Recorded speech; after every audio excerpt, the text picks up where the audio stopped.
I've been using a new trick to add some more depth and dimension to these crochet dolls that I make, and I thought I would share it with you guys today. This will also be a good reference if you end up buying these patterns when they come out in a couple of weeks, so bookmark this if you're planning to buy them. So first, let me know if you can kind of spot the difference between these two cuties. First, you're going to take 2 pieces of yarn, I don't know, maybe like a foot long, just to make sure you have lots of room for weaving in ends. That is in the same color as the base of what you made. Now put it on a needle, and I like to start from down here because this is where I'm going to pull my eyes down and shape my face a little bit.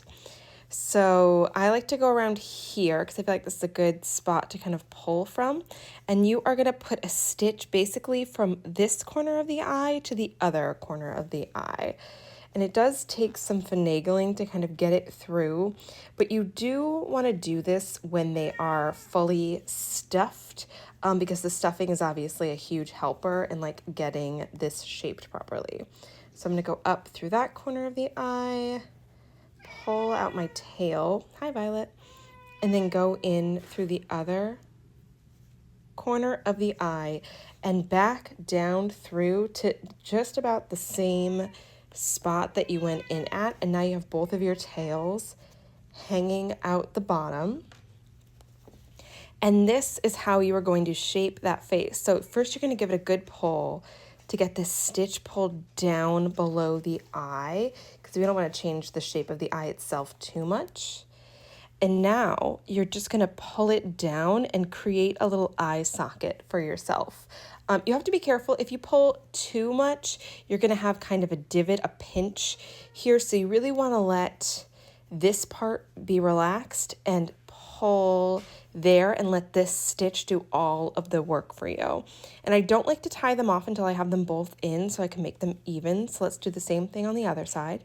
We are once again going to go in at nearly the same spot on the other side.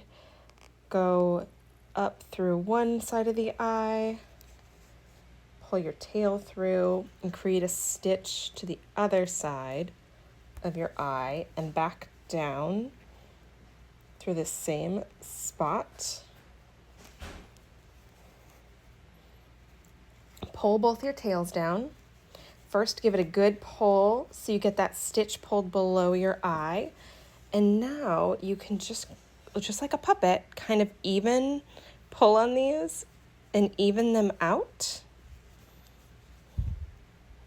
And now you're just going to weave in these ends. And this sweet little mountain goat is ready to move on to the next stage of his development, which in his case will be a sweater and a backpack because he is a mountaineering mountain goat.